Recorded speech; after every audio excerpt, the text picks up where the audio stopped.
Tamara Paganini aparece en el centro del living con un cuchillo de cocina brillando bajo las luces artificiales, los ojos desorbitados y la respiración agitada, mientras grita que nadie se acerque porque no tiene miedo de usarlo. El silencio en la casa es absoluto, solo roto por el sonido metálico de su voz temblando de rabia y desesperación, mientras Brian Sarmiento retrocede lentamente con las manos en alto, intentando calmarla sin lograrlo. Y Eduardo Carrera mira desde el rincón con una expresión de terror genuino que nunca antes había visto en él. En ese instante exacto, las puertas principales se abren de golpe, y la policía irrumpe en el set sin previo aviso, con agentes uniformados corriendo hacia Tamara mientras Santiago del Moro observa paralizado desde la galería, sabiendo que lo que está pasando trasciende el juego y se convierte en un incidente de seguridad real. Si te impactó ver cómo la realidad superó a la ficción en segundos, suscríbete ahora al canal, deja tu like y comenta desde qué ciudad o país estás mirando este video para saber hasta dónde llega nuestra comunidad. Para entender cómo llegamos a este punto de no retorno, tenemos que retroceder varias horas atrás, cuando la atmósfera en Tamara Paganini aparece en el centro del living con un cuchillo de cocina brillando bajo las luces artificiales, los ojos desorbitados y la respiración agitada, mientras grita que nadie se acerque porque no tiene miedo de usarlo. El silencio en la casa es absoluto, solo roto por el sonido metálico de su voz temblando de rabia y desesperación, mientras Brian Sarmiento retrocede lentamente con las manos en alto, intentando calmarla sin lograrlo. Y Eduardo Carrera mira desde el rincón con una expresión de terror genuino que nunca antes se había visto en él. En ese instante exacto, las puertas principales se abren de golpe y la policía irrumpe en el set sin previo aviso, con agentes uniformados corriendo hacia Tamara mientras Santiago del Moro observa paralizado desde la galería, sabiendo que lo que está pasando trasciende el juego y se convierte en un incidente de seguridad real. Si te impactó ver cómo la realidad superó a la ficción en segundos, suscríbete ahora al canal, deja tu like y comenta desde qué ciudad o país estás mirando este video, para saber hasta dónde llega nuestra comunidad. Para entender cómo llegamos a este punto de no retorno, tenemos que retroceder varias horas atrás, cuando la atmósfera en la casa ya estaba cargada de una electricidad negativa que presagiaba lo peor.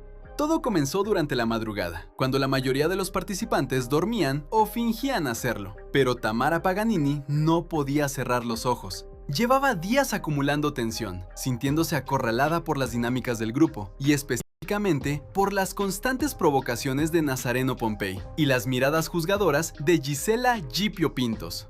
Esa noche, la soledad la consumió. Se levantó de su cama y caminó hacia la cocina, buscando algo que le diera una sensación de control en medio del caos emocional que vivía. No fue un acto premeditado de violencia, sino un grito de auxilio mal interpretado por su propia mente alterada. Agarró un cuchillo de la mesa, no para atacar a nadie, sino como un objeto tangible que le permitiera sentir que tenía poder sobre su entorno.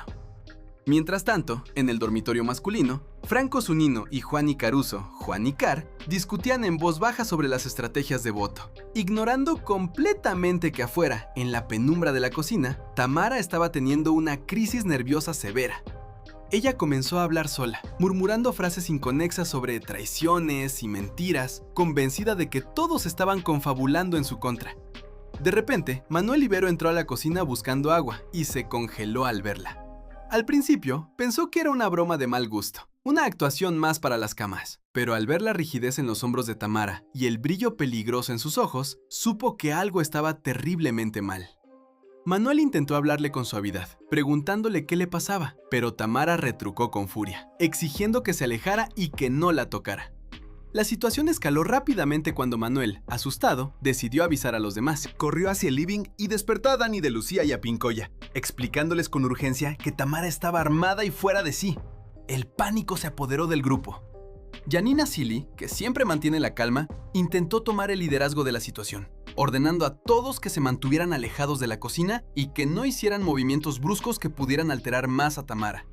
Sin embargo, el ruido de la discusión llegó a oídos de Nazareno Pompey, quien, lejos de mostrar prudencia, decidió intervenir. Nazareno, conocido por su carácter impulsivo y su falta de filtro, entró a la cocina confrontando a Tamara directamente, cuestionando su cordura y diciéndole que bajara el arma inmediatamente. Este fue el error fatal. Lejos de calmarse, Tamara se sintió atacada y amenazada. Levantó el cuchillo en un gesto defensivo, advirtiendo a Nazareno que si daba un paso más, las consecuencias serían irreversibles.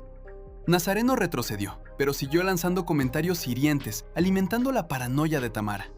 Fue en ese momento cuando Emanuel Di Gioia y Lolo Pollo decidieron que la situación estaba fuera de su control. Se dirigieron a la puerta principal, golpeando con fuerza y gritando pidiendo ayuda a la producción. Desde afuera, los productores de Gran Hermano escuchaban atónitos a través de los micrófonos. Sabían que los protocolos de seguridad eran estrictos, pero nunca habían enfrentado una situación donde un participante estuviera armado dentro de la casa. La decisión de llamar a la policía no fue tomada a la ligera. Santiago del Moro, informado inmediatamente por el equipo de producción, autorizó la intervención de las fuerzas de seguridad, priorizando la integridad física de todos los habitantes de la casa por encima del espectáculo. Mientras tanto, adentro, Tamara seguía encerrada en su propia burbuja de miedo. Luana y Catalina Cherkassky, Titi, intentaron acercarse desde el otro lado de la mesa, llorando y suplicándole que entregara el cuchillo, recordándole que estaban ahí para apoyarla, que no estaba sola. Tamara las miraba con lágrimas en los ojos, dudando, queriendo creerles, pero la voz de Solange, Sol Abraham, que intentaba mediar desde la distancia, sonaba distorsionada en su mente. Danelica Alazán y Grecia Colmenares observaban desde el pasillo, abrazadas, temblando de miedo, sin saber si debían huir o quedarse. Fabio Agostini, por su parte, permanecía en silencio, analizando cada movimiento, consciente de que cualquier error podría costar caro. La tensión era insoportable. Cada segundo parecía una hora. Tamara comenzó a caminar hacia el living, aún con el cuchillo en mano, buscando una salida, sintiéndose atrapada como un animal acorralado. Brian Sarmiento, que hasta ese momento había permanecido al margen, decidió actuar. Se interpuso entre Tamara y la puerta, no para bloquearla, sino para ofrecerle un espacio seguro. Le habló con una firmeza tranquila, mirándola a los ojos, diciéndole que nadie quería hacerle daño, que solo querían que estuviera bien. Por un instante pareció funcionar. Tamara bajó ligeramente la guardia. El cuchillo descendió unos centímetros. Pero entonces, el sonido de las sirenas de policía rompió el aire. El estruendo fue ensordecedor. Las luces azules y rojas comenzaron a filtrarse por las ventanas, iluminando la casa con una luz intermitente y surrealista. Los participantes se cubrieron los oídos, aterrados. Tamara, al escuchar las sirenas, entró en pánico total. Gritó que la querían llevar presa, que todo era una trampa, y volvió a levantar el cuchillo, esta vez con más fuerza, apuntando hacia cualquier dirección. Fue entonces cuando las puertas se abrieron. La policía invadió el set. Agentes entrenados entraron con rapidez pero con precaución, formando un perímetro alrededor de Tamara. Uno de los oficiales, con voz firme pero calmada, le ordenó soltar el arma. Tamara miró a su alrededor, viendo a sus compañeros, a los policías, a las cámaras que seguían grabando cada segundo de su colapso. Se dio cuenta de la magnitud de lo que había hecho. El cuchillo cayó al suelo con un sonido seco que resonó en toda la casa. Los agentes se abalanzaron sobre ella, no con violencia, sino con la firmeza necesaria para asegurarla. La esposaron suavemente y la condujeron hacia la salida. Tamara no opuso resistencia, solo lloraba, repetidamente, diciendo que no quería lastimar a nadie, que solo quería que parara el ruido en su cabeza. Mientras se la llevaban, los demás participantes quedaron en shock. Nazareno Pompey se dejó caer en el sofá, cubriéndose la cara con las manos, probablemente arrepentido de haber provocado la situación. Gisela Gipio Pintos miraba hacia la puerta por donde se había ido Tamara, con una mezcla de alivio y culpa. Eduardo Carrera y Brian Sarmiento se abrazaron, buscando consuelo mutuo ante el trauma compartido. La casa, que antes era un escenario de juegos y estrategias, se había convertido en la escena de un incidente policial real. Santiago del Moro, desde la galería, pidió silencio total y anunció que la transmisión se cortaría temporalmente para evaluar la situación. La producción entró en modo de crisis. Psicólogos y equipos médicos ingresaron a la casa para atender a los participantes, quienes estaban visiblemente afectados. Algunos lloraban, otros estaban catatónicos, incapaces de procesar lo que acababan de presenciar. La imagen de Tamara siendo sacada por la policía quedará grabada en la historia del programa como uno de los momentos más oscuros y controversiales. No fue un juego, no fue una estrategia. Fue un colapso humano real, expuesto ante millones de espectadores. La pregunta que queda flotando en el aire es: ¿hasta dónde puede llegar la presión psicológica en un encierro de estas características? ¿Fue suficiente el soporte emocional brindado por la producción? ¿O se permitió que la situación escalara demasiado antes de intervenir? Personalmente, creo que este incidente demuestra la fragilidad de la mente humana bajo presión extrema. Tamara no es una villana ni una heroína. Es una persona que llegó a su límite y no tuvo las herramientas adecuadas para manejarlo en ese momento crítico. La reacción de la policía fue necesaria y profesional, pero duele pensar que se llegó a ese extremo.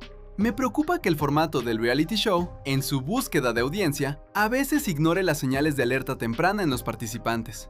Ver a Tamara así, vulnerable y asustada, no es entretenimiento. Es un recordatorio doloroso de que detrás de las cámaras hay seres humanos reales con problemas reales. Espero que reciba la ayuda psicológica que necesita y que el resto de los participantes puedan procesar este trauma con el apoyo adecuado. La televisión debe entretener, sí, pero nunca a costa de la salud mental de quienes participan en ella. Este episodio deja una cicatriz en el programa y en todos los que lo vimos. Seguí la página y comenta parte 2.